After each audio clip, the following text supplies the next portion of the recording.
দেশজুড়ে বিঘ্নিত বিমান পরিষেবা, ইন্ডিগোকে শোকজ এবার ডিজিসি এর। কেন এত উড়ান বাতিল? ইন্ডিগোর সিইওর জবাব তলব করা হয়েছে। জবাব না দিলে একতরফা পদক্ষেপেরও হুঁশিয়ারি দিয়েছে ডিজিসি এ। আজও দেশজুড়ে আজও অসংখ্য উড়ান বাতিল করা হয়েছে এবং আগেই যেরকম আমরা জানি ইন্ডিগো কর্তাদের সঙ্গে বিমানবন্দরের বৈঠক, আর এবার ডিজিসি এর তরফে যে তথ্য সামনে আসছে, ইন্ডিগোকে শোকজ করা হয়েছে এবং ইন্ডিগোর সিইওর জবাবও তলব করা হয়েছে। যদি জবাব না পাওয়া যায় তাহলে একতরফা পদক্ষেপের হুঁশিয়ারি ডিজিসি এর।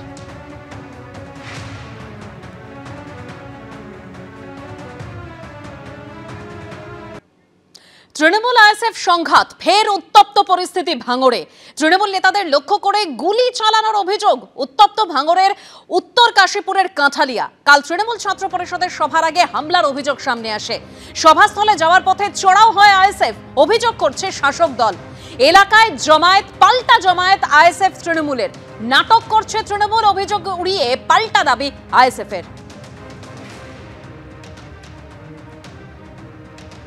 দেখবেন না, চলুন চলো ভিতরে চলো।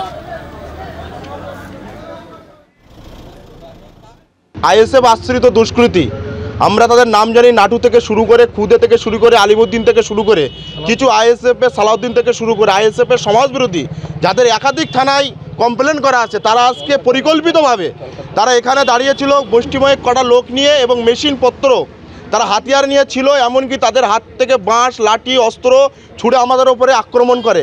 আমরা তড়িঘড়ি করে বাইকটা জোরে টেনে আমরা একটি জায়গায় অবস্থান করি। আমাদের লক্ষ্য করে ওরা মেশিন, ওখানে লং মেশিন থেকে শুরু করে বিভিন্ন মেশিন তারা ওখানে রেখেছিল এবং এক রাউন্ড গুলিও চালিয়েছিল। আমরা চাই প্রশাসনের কাছে ইমিডিয়েটলি এই আইএসএফ আশ্রিত দুষ্কৃতী অবিলম্বে যেন অ্যারেস্ট করা হয়। ওইসব ওদেরই চালাকি, ওদেরই দোষ, ওরাই করছে, নিজেরাই করে নিজেরাই দোষ দিচ্ছে, ওদের গোষ্ঠীদণ্ড। আপনি দেখেন না, কেউ বলছে 50টা খুনের আসামি, কেউ বলছে ও মেন আসামি, আমি 2 নম্বর আসামি, আমি গেলাম জেলে, ওখানে জেলে গেল না। আপনারা দেখুন, ভাবুন, বাংলার মানুষের জবাব দেবে, ভাঙড়ের মানুষের জবাব দেবে। ভারতের ভোটার তালিকায় আরো বাংলাদেশি নাগরিকের হদিশ মিলল। ধৃত আরো 6 বাংলাদেশের তালিকা সিইও কে পাঠালো ফরেনার্স রিজিওনাল রেজিস্ট্রেশন অফিস এবং এই নামগুলো ভোটার তালিকা থেকে সরানোর সুপারিশও দেওয়া হয়েছে। আর গতকালও আরো 7 জন বাংলাদেশি নাগরিকের হদিশ পাওয়া গিয়েছে। সব মিলিয়ে কি তথ্য, বিস্তারিত জানবো আমাদের প্রতিনিধি রুমা পালের কাছ থেকে। রুমা, প্রত্যেক দিনই কিন্তু এফআরআরও থেকে এই ধরনের লিস্ট আসছে, কারণ ইমিগ্রেশনের সময় এই বাংলাদেশি নাগরিকরা ধরা পড়ছেন, কারণ দেখা যাচ্ছে তাদের বাংলাদেশি পাসপোর্ট রয়েছে, কিন্তু যখন যাচাই করা হচ্ছে সেখানে দেখা যাচ্ছে ভোটার লিস্টে তাদের নাম রয়েছে এই রাজ্যের এবং সমস্ত আধার কার্ড থেকে শুরু করে সমস্ত যে নথি সেটা কিন্তু এই রাজ্যে, কিন্তু বাংলাদেশের পাসপোর্ট রয়েছে। ইমিগ্রেশনের সময় কিন্তু তারা ধরা পড়ছেন। সেই ধৃত বাংলাদেশি যারা নাগরিক, সেখানে আজকে যেমন 6 জন এবং কালকেও 7 জন এরকম ছিলেন। এর প্রত্যেকের লিস্টই কিন্তু এসে পৌঁছেছে সিও দপ্তরে এবং ইতিমধ্যেই কিন্তু এদের ভোটার লিস্ট থেকে তাদের নামের যে তালিকা রয়েছে সেটা বাদ দেওয়ার কথা বলা হয়েছে এবং সেক্ষেত্রে সংশ্লিষ্ট জেলাগুলোকে কিন্তু পাঠিয়ে দেওয়া হয়েছে এই লিস্ট, এবং যাতে খতিয়ে দেখার জন্য যাতে এই বাংলাদেশি নাগরিকরা আদৌ কি বাংলাদেশি নাগরিক এবং সেক্ষেত্রে তারা কি করে এখানকার যে ভোটার লিস্টে তারা সামিল হলো, সেক্ষেত্রে যদি প্রমাণ হয়ে যায় যে বাংলাদেশি নাগরিক যেহেতু এফআরআরও থেকে এসেছে এবং তারা কিন্তু ধরাই পড়েছেন তাদের নথি নিয়ে, এর খুব স্বাভাবিক কারণেই কিন্তু এদের নাম ভোটার তালিকা থেকে বাদ যাবে। ধন্যবাদ রুমা।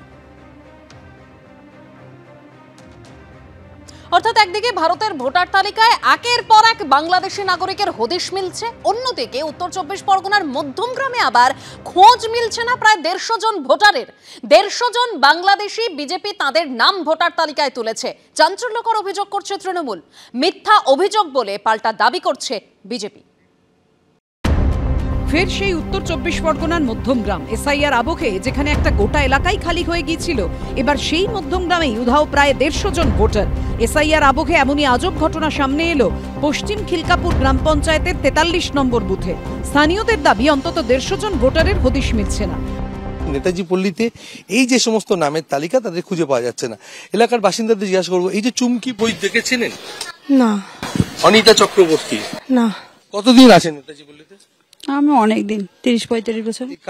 কল্লোল অধিকারী, আপনি সবাইকে চেনেন এলাকা? হ্যাঁ, মোটামুটি আশেপাশে সবাই চিনি। এরা কারা তাহলে? চেনা লাগছে না। ভোটারদের হদিশ না মেলার কথা জানিয়েছেন বিএলও। 450-55 উপরে বিলি করেছে। 145 থেকে 50টা বিল করা যায়নি হয়তো। আমি তো ওখানেকার স্থায়ী বাসিন্দা নাই, প্রত্যেককে ভোটার কার্ড দেখেই আমি ফর্ম দিয়েছি, তো আমি ঠিকঠাক সামনে পাইনি বা তারা ভোটার কার্ড নিয়ে আমার সাথে কন্ট্যাক্ট করেনি। এখন সেইগুলো আমার কাছে আছে, তা যদি আসে আমি দিয়ে দেবো। কিন্তু কোথায় গেলেন সেই 150 জন ভোটার? মারাত্মক অভিযোগ তুলেছে তৃণমূল। তাঁদের দাবি, যাদের হদিশ মিলছে না তারা বাংলাদেশের নাগরিক।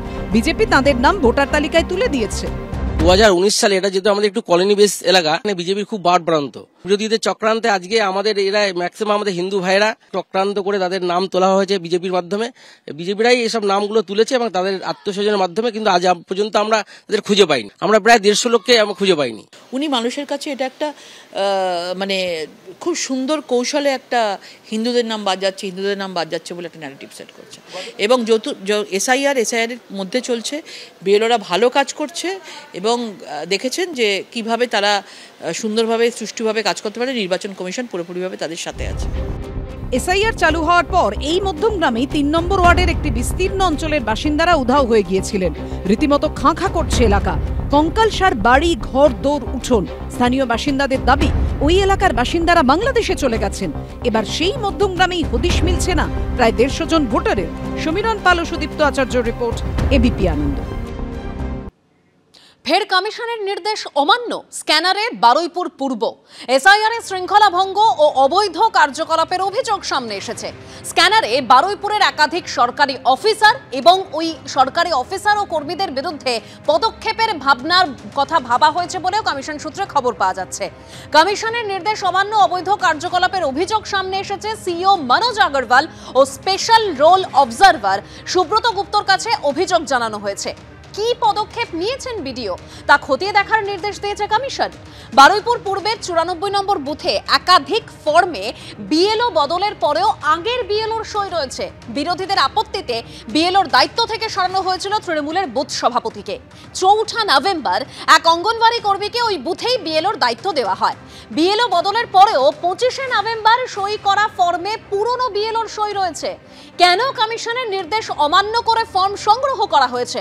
অবজারভারের রিপোর্ট পাওয়ার পর পদক্ষেপের ভাবনা, কমিশন সূত্রে খবর সামনে আসছে। আগেই সাসপেন্ড বারুইপুর পূর্বের ইআরও ও এইআরও। ভোটার লিস্টে গরমিলের অভিযোগে সাসপেন্ড হন ইআরও ও এইআরও।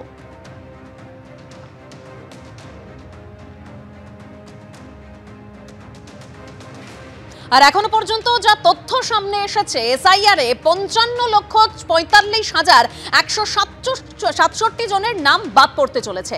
মৃত ভোটার হিসেবে বাদের তালিকায় 23,83,807। নিখোঁজ ভোটার হিসেবে বাদের তালিকায় 10,50,973 জন। স্থানান্তরিত ভোটার হিসেবে এখনো পর্যন্ত 19,35,676 জনের নাম বাদ পড়তে পারে। ডুপ্লিকেট ভোটার হিসেবে বাদের তালিকায় রয়েছেন 1,28,994 জন। এরকমই কমিশন সূত্রে তথ্য সামনে আসছে। কসবা, বেহালা পূর্ব, মেটিয়াবুরুজ ছাড়া ডিজিটাইজেশনে পিছিয়ে রয়েছে কলকাতা দক্ষিণ। শিলিগুড়িতে এখনো পর্যন্ত 98% এনুমারেশন ফর্মের ডিজিটাইজেশন হয়েছে। ডাবগ্রাম ফুলবাড়িতে এখনো পর্যন্ত 97% এনুমারেশন ফর্মের ডিজিটাইজেশন হয়েছে। বিধাননগরে 98% এনুমারেশন ফর্মের ডিজিটাইজেশন হয়েছে বলেই সূত্রের খবর। কসবায় 96%, বেহালা পূর্বে 93%, যাদবপুরে 90% আর মেটিয়াবুরুজে 94% ডিজিটাইজেশন হয়েছে।